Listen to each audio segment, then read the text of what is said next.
नमस्कार। आज हम भारतीय संविधान की बिल्कुल बुनियाद कह सकते हैं, उसके दिल की धड़कन को समझने की कोशिश करेंगे।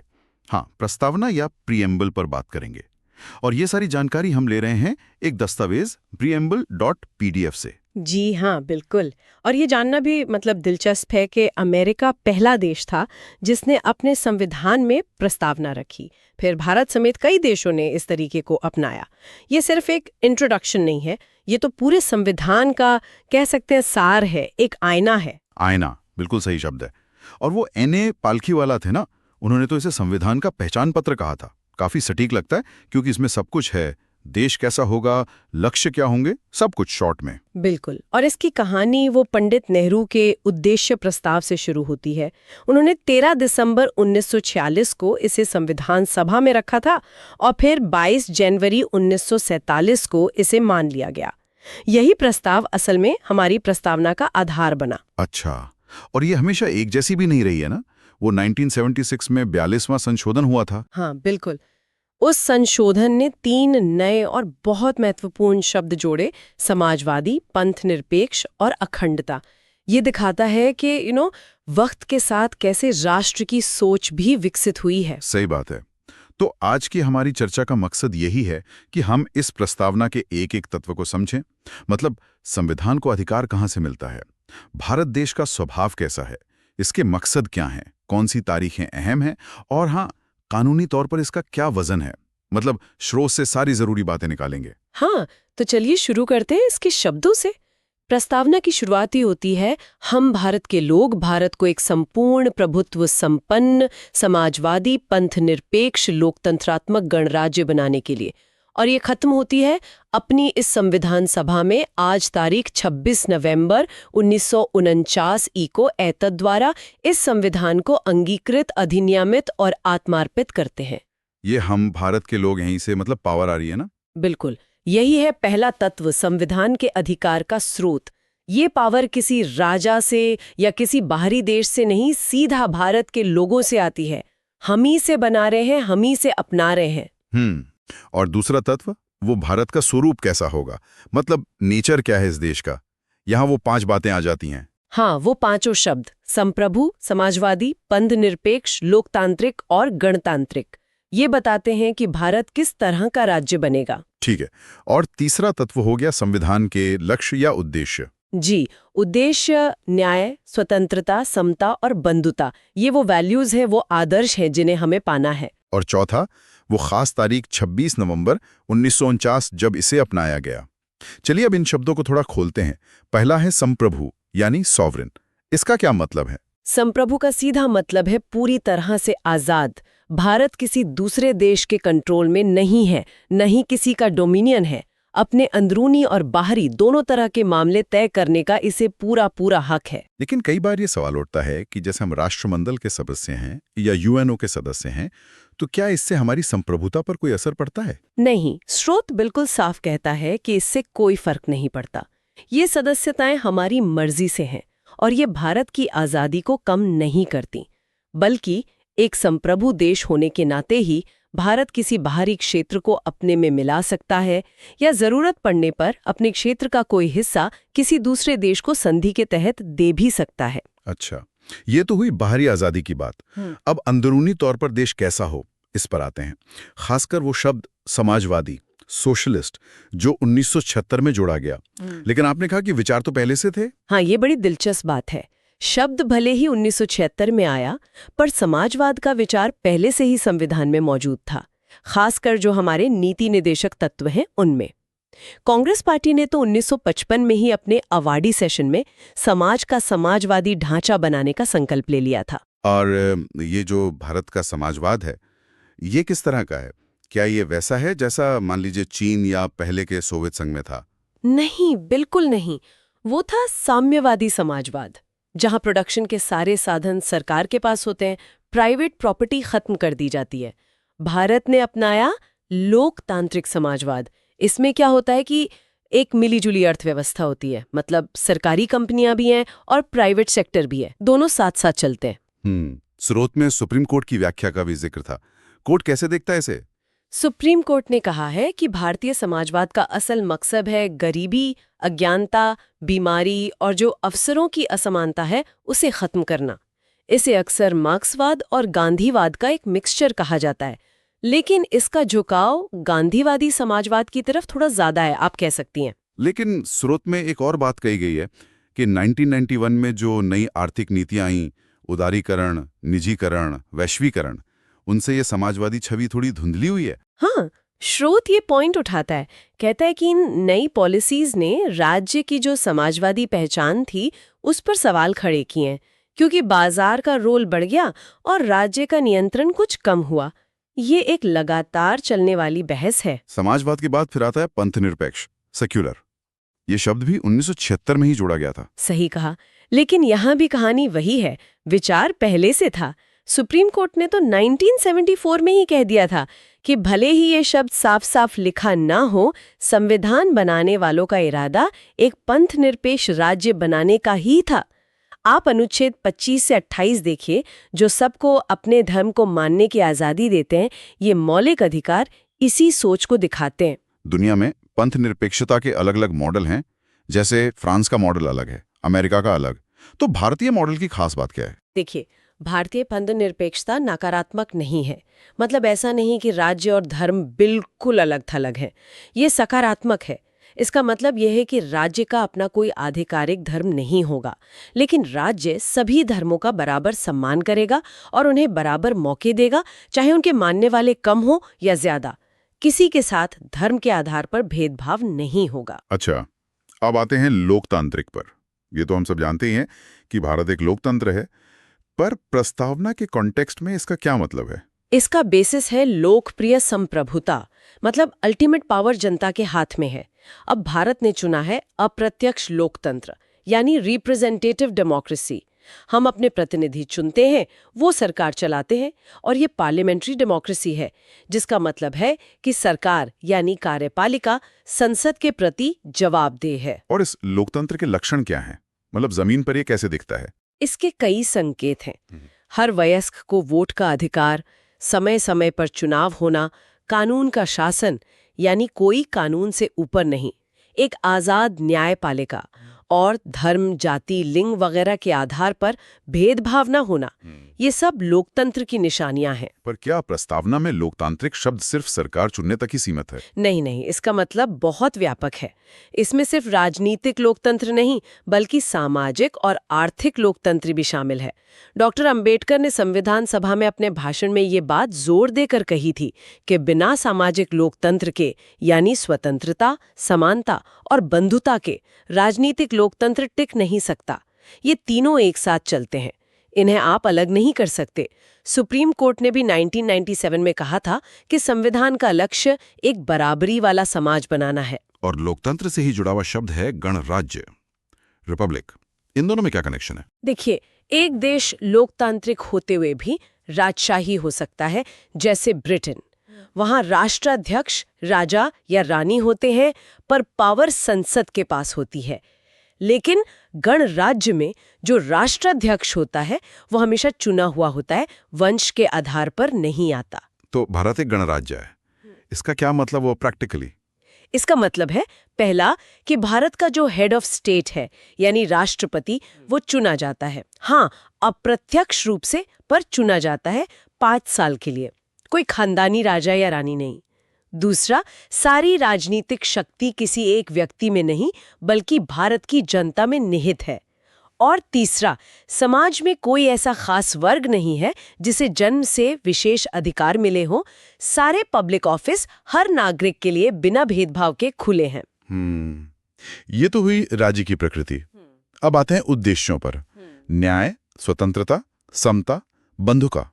सबसे पहले न्याय, जस्टिस। हाँ, प्रस्तावना 3 तरह के न्याय का वादा करती है, सामाजिक, आर्थिक और राजनीतिक, और इन्हें हासिल करने की कोशिश की जाती है हमारे मौलिक अधिकारों और नीति निर्देशक तत्वों के जरिए। इन तीनों का मतलब क्या है, थोड़ा और साफ करेंगे? जरूर। सामाजिक न्याय का मतलब है समाज में जाति, रंग, नस्ल, लिंग, धर्म के आधार पर किसी के साथ भेदभाव ना हो, किसी को जन्म के आधार पर खास न माना जाए, और जो पिछड़े वर्ग है, SC, ST, OBC, महिलाएं, उनकी हालत सुधारने के लिए खास कोशिशें की जाएं।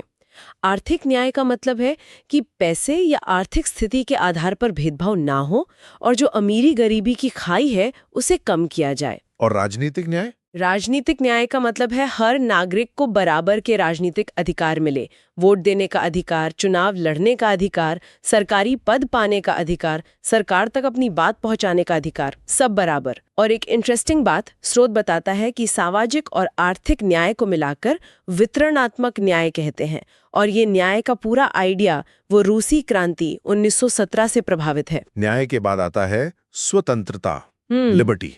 ये तो बहुत कॉमन शब्द है। हाँ, पर प्रस्तावना में इसका मतलब सिर्फ आजादी नहीं है। इसका मतलब है कि एक तरफ तो व्यक्ति जो करना चाहता है उस पर बेवजह की रोक टोक ना हो, और दूसरी तरफ उसे अपनी पर्सनालिटी डेवलप करने के पूरे मौके मिले। प्रस्तावना नागरिकों को विचार की, अभिव्यक्ति की, विश्वास की, धर्म की और उपासना की स्वतंत्रता देती है। ये सब मौलिक अधिकार हैं, और अगर कोई इन्हें छीनता है तो आप कोर्ट जा सकते हैं। लेकिन क्या ये स्वतंत्रता अनलिमिटेड है? मतलब जो मर्जी करने की आजादी? नहीं, बिल्कुल नहीं। स्वतंत्रता का मतलब लाइसेंस नहीं है कि आप कुछ भी करें। संविधान खुद ही इस पर कुछ वाजिब सीमाएं लगाता है। ये स्वतंत्रता योग्य है, क्वालिफाइड है, पूर्ण नहीं। और याद रखने वाली बात यह है कि स्वतंत्रता, समानता और बंधुता, ये तीनों आदर्श फ्रांसीसी क्रांति से लिए गए हैं। स्वतंत्रता के साथ साथ चलती है समता, इक्वालिटी। बिल्कुल, समता यानी बराबरी। इसका मतलब है कि समाज के किसी भी हिस्से को कोई स्पेशल प्रिविलेज, कोई खास रियायत नहीं मिलेगी, और हर इंसान को बिना किसी भेदभाव के आगे बढ़ने के बराबर मौके दिए जाएंगे। प्रस्तावना कहती है प्रतिष्ठा और अवसर की समानता। इसके भी शायद अलग अलग पहलू हैं। हाँ, इसके भी 3 आयाम हैं: नागरिक, राजनीतिक और आर्थिक। नागरिक समानता तो हमें मौलिक अधिकारों में साफ दिखती है। कानून के सामने सब बराबर, अनुच्छेद 14। किसी भी आधार पर भेदभाव नहीं, अनुच्छेद 15। सरकारी नौकरियों में बराबर अवसर, अनुच्छेद 16। छुआछूत खत्म, अनुच्छेद 17। और टाइटल्स यानी उपाधियां खत्म, अनुच्छेद 18। सही। और राजनीतिक और आर्थिक समानता? राजनीतिक समानता के लिए अनुच्छेद 325 कहता है कि वोटर लिस्ट में नाम डालने के लिए धर्म, जाति, लिंग के आधार पर किसी को मना नहीं किया जाएगा। और अनुच्छेद 326 कहता है कि चुनाव वयस्क मताधिकार पर होंगे। आर्थिक समानता की बात ज्यादातर नीति निर्देशक तत्वों में है, जैसे अनुच्छेद 39 कहता है कि राज्य कोशिश करेगा कि मर्द और औरत दोनों को रोजगार के बराबर साधन मिले और बराबर काम के लिए बराबर तनख्वाह मिले। और इस तिकड़ी का जो आखिरी हिस्सा है वो है बंधुता, फ्रेटर्निटी। हाँ, भाईचारे की भावना। संविधान इसे कई तरीकों से मजबूत करता है। जैसे हमारी एकल नागरिकता है, हम सब पहले भारतीय हैं। फिर मौलिक कर्तव्य, अनुच्छेद 51 भी कहते हैं कि हर नागरिक का ये फर्ज है कि वो भारत के सभी लोगों में मेलजोल और भाईचारे की भावना बढ़ाएं, जो धर्म, भाषा, इलाके या वर्ग के भेदभाव से ऊपर हों। प्रस्तावना बंधुता के बारे में क्या खास कहती है? किन चीजों को ये जरूरी मानती है? प्रस्तावना कहती है कि बंधुता को 2 चीजें पक्की करनी है। पहली, व्यक्ति की गरिमा, डिग्निटी ऑफ द इंडिविजुअल, और दूसरी, राष्ट्र की एकता और अखंडता, unity and integrity of the nation. यहाँ भी ध्यान दीजिए, अखंड का शब्द 1976 में ही जोड़ा गया था। अच्छा। और केम मुंशी ने व्यक्ति की गरिमा का मतलब समझाया था। उन्होंने कहा था कि संविधान सिर्फ रोटी, कपड़ा, मकान या लोकतंत्र चलाने की बात नहीं करता, वो ये भी मानता है कि हर इंसान की अपनी एक इज्जत है, उसका व्यक्तित्व पवित्र है। ये बात हमें मौलिक अधिकारों में, नीति निर्देशक तत्वों में, जैसे महिलाओं की गरिमा की रक्षा और मौलिक कर्तव्यों में दिखती है। और राष्ट्र की एकता और अखंडता, इसका क्या मतलब है? सिर्फ सीमाओं की रक्षा? नहीं, उससे कहीं ज्यादा। इसका मतलब सिर्फ ज्योग्राफिकल एकता नहीं, बल्कि एक साइकोलॉजिकल एकता भी है, एक होने की भावना। अनुच्छेद 1 जो कहता है कि भारत राज्यों का संघ है, वो इसी अखंडता पर जोर देता है। राज्यों को देश से अलग होने का अधिकार नहीं है। इसका लक्ष्य है उन सब ताकतों को कमजोर करना जो देश को बांटती हैं, जैसे सांप्रदायिकता है, क्षेत्रवाद है, जातिवाद है, भाषा का झगड़ा है, अलगाववाद है। ये सारी बातें सुनकर तो वाकई लगता है कि प्रस्तावना सिर्फ कुछ शब्द नहीं, बल्कि पूरे संविधान का निचोड़ है, उसकी फिलॉसफी है। बिल्कुल, इसीलिए इसका महत्व बहुत ज्यादा है। ये संविधान के पीछे की जो मूल सोच है, जो उसकी बुनियादी वैल्यूज है, राजनीतिक, नैतिक, धार्मिक, उन सबको सामने रखती है। ये दिखाती है कि हमारे संविधान बनाने वालों की नज़र में कैसा भारत था, उनके सपने क्या थे, उनकी उम्मीदें क्या थीं। और कई बड़े लोगों ने इसकी अहमियत बताई भी है। कुछ नाम याद हैं? हाँ, कई नाम हैं, जैसे सर अल्लादी कृष्णस्वामी अय्यर थे, संविधान सभा के सदस्य। उन्होंने कहा था, हमारी प्रस्तावना वो कहती है जिसका हमने इतने लंबे समय से सपना देखा था। फिर के.एम. मुंशी ने इसे हमारे संप्रभु लोकतांत्रिक गणराज्य की कुंडली कहा था। हाँ, कुंडली। और पंडित ठाकुरदास भार्गव की बात तो बहुत मशहूर है। जी हाँ, उन्होंने तो कहा था, प्रस्तावना संविधान का सबसे अनमोल हिस्सा है। ये संविधान की आत्मा है, ये संविधान की चाबी है, ये संविधान में जड़ा हुआ एक रत्न है। ये एक ऐसा पैमाना है जिससे कोई संविधान की कीमत आंक सकता है। मतलब कितनी गहराई से उन्होंने इसकी वैल्यू समझाई थी। क्या बाहर के विद्वानों ने भी इस पर कुछ कहा है? हाँ बिल्कुल, सर अर्नेस्ट बाकर, जो ब्रिटेन के बहुत बड़े राजनीतिक विचारक थे, वो प्रस्तावना से इतने प्रभावित हुए कि उन्होंने इसे संविधान की कुंजी नोट, की नोट कहा।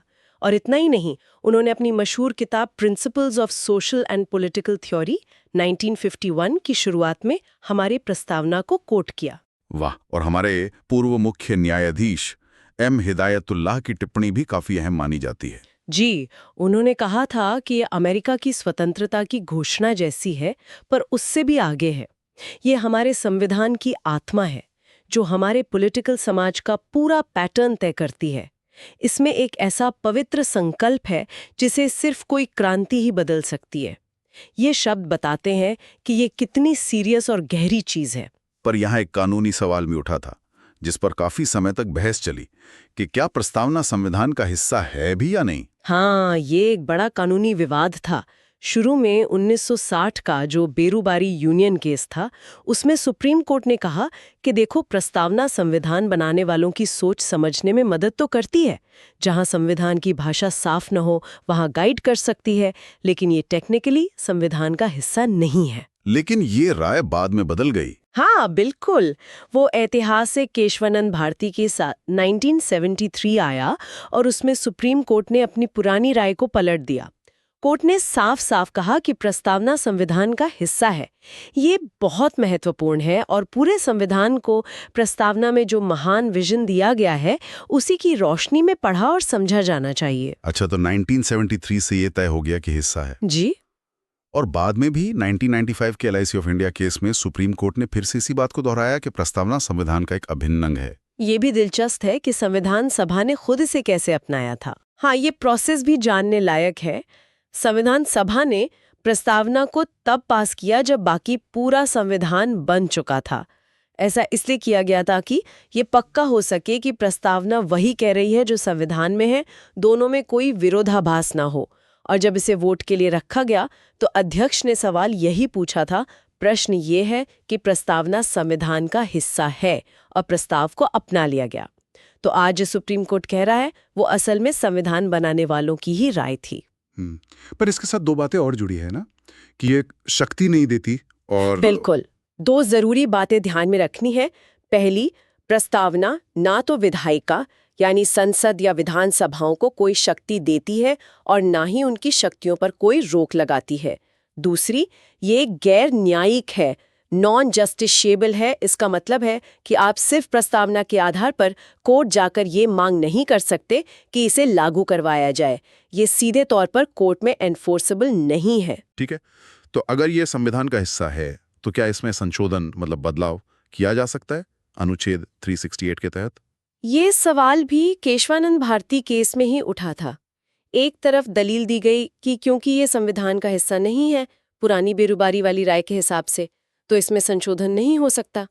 दूसरी दलील ये भी थी कि अनुच्छेद 368 की जो संशोधन करने की पावर है, उसका इस्तेमाल संविधान की बुनियादी विशेषताओं या मूल ढांचे, बेसिक फीचर्स को नष्ट करने के लिए नहीं किया जा सकता, और ये बुनियादी विशेषताएं प्रस्तावना में झलकती हैं। तो कोर्ट का आखिरी फैसला क्या था इस पर? कोर्ट ने कहा, पहली बात, प्रस्तावना संविधान का हिस्सा है, बेरुबारी वाली राय गलत थी, इसलिए हाँ, इसमें संशोधन किया जा सकता है, लेकिन और ये लेकिन बहुत बड़ा है, संशोधन ऐसा नहीं होना चाहिए जो संविधान की बुनियादी विशेषताओं को ही बदल दे या नष्ट कर दे।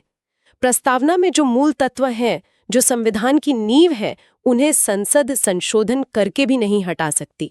तो क्या कभी प्रस्तावना में संशोधन हुआ है? हाँ, हुआ है, लेकिन सिर्फ एक बार 1976 में 42nd संशोधन के जरिए। उसी संशोधन से वो 3 शब्द जोड़े गए थे, समाजवादी, पंथनिरपेक्ष और अखंडता। और इस संशोधन को कोर्ट ने वैध माना क्योंकि ये माना गया है कि इनसे बुनियादी ढांचा नष्ट नहीं हुआ, बल्कि शायद और स्पष्ट हुआ। तो आज की पूरी चर्चा को अगर समेटें तो ये साफ है कि प्रस्तावना सिर्फ एक फॉर्मल शुरुआत नहीं है। ये सच में भारतीय संविधान की आत्मा है, उसका पहचान पत्र है, उसकी चाबी है, उसकी कुंडली है, जो भी कह लीजिए। ये बताती है कि हम भारत के लोग कैसा देश बनाना चाहते थे और आज भी चाहते हैं। एक ऐसा देश जो संप्रभु हो, समाजवादी हो, पंथनिरपेक्ष हो, लोकतांत्रिक गणराज्य हो और जहां हर किसी को न्याय, स्वतंत्रता, समानता और भाईचारा मिले। एकदम सही कहा आपने। ये वो दिशा दिखाने वाला तारा है, वो गाइडिंग लाइट है जिसे देखकर भारत को आगे बढ़ना है। बिल्कुल। अब इस चर्चा के आखिर में एक सवाल मेरे मन में आ रहा है, जो शायद हम अपने सुनने वालों के लिए छोड़ सकते हैं। हमने देखा कि समय के साथ शब्द जोड़े गए, आर्थिक नीतियां बदलीं, समाज में बहसें बदलीं, जैसे पंथनिरपेक्षता पर आजकल काफी बहस होती है। तो आज के इस बदलते भारत में क्या प्रस्तावना के जो शब्द लिखे हैं उनका महत्व ज्यादा है या उसके पीछे जो भावना है, जो दर्शन है उसका?